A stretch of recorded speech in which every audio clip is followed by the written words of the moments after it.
સુરત મહાનગરપાલિકાના આરોગ્ય વિભાગ દ્વારા શહેરના કેરીના રસના વિક્રેતાઓના ત્યાં જઈને રસનો સેમ્પલ લેવામાં આવ્યો હતો।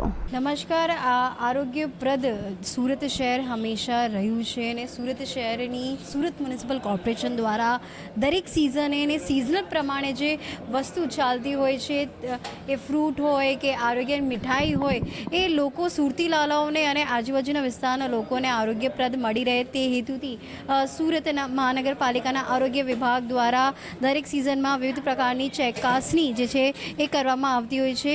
હાલ આપણે ઉનાળાનું સિઝન છે ને કેરી સુરતી લાલો લાખો કરોડો રૂપિયાની કેરીઓ ઝાપટી જતા હોય છે, ત્યારે આજે જે સેમ્પલ લેવામાં આવી રહ્યા છે વિવિધ વિસ્તારની દુકાનોમાં જઈને જે સેમ્પલ લેવામાં આવી રહ્યા છે ને કેવી આ જે સેમ્પલ છે એ બધા લઈને કલેક્ટ કરીને લેબોરેટરી ખાતે મોકલવામાં આવશે ને જે પણ કામગીરી હશે એ આગળ ધપાવવામાં આવશે। જો સેમ્પલ ફેલ થાય તો આગળની જે કાર્યવાહી છે એ દંડ છે એ વસૂલવામાં આવશે। આપણી સાથે અધિકારી ઉપસ્થિત છે, એમની સાથે વાત કરશું। જી, કઈ પ્રકારની કામગીરી આજ રોજ સવારથી હાથ ધરવામાં આવી રહી છે? આગામી કેરીની સિઝનને ધ્યાનમાં અનુલક્ષીને સમગ્ર સુરત શહેરમાંથી વિવિધ ફૂડ સેફ્ટી ઓફિસરોની ટીમ બનાવીને કેરીનો જ્યુસ, મેંગો મિલ્કશેક લેવાની કામગીરી હાથ ધરવામાં આવેલ છે।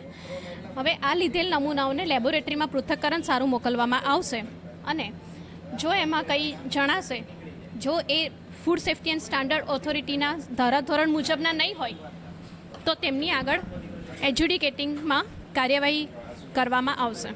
કયા કયા વિસ્તારોમાં આજે ને કેટલી ટીમની સાથે મળીને આજે તપાસની કામગીરી હાથ ધરવામાં આવી છે?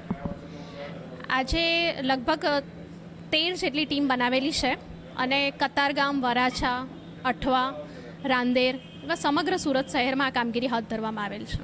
સુરત ખૂબ જ પ્રખ્યાત છે ખાવા પીવા માટે, તો કેવી રીતે આ જે ચકાસણી કેવી રીતે મોનિટરિંગ કરવામાં આવતી હોય છે, ફોલોઅપ જે ઉચ્ચ અધિકારીઓ દ્વારા કેવી રીતે લેવામાં આવતું હોય છે? જનરલી જે બી ખાણીપીણી વેચતી સંસ્થાઓ હોય તેમાં અમે રેન્ડમ સેમ્પલિંગ કરીએ છીએ, જેથી અમને તેની ગુણવત્તાની ખબર પડે અને પૃથ્થકરણ સારું લીધેલ નમૂનાઓ અમે લેબોરેટરીમાં તપાસ માટે મોકલીએ છીએ।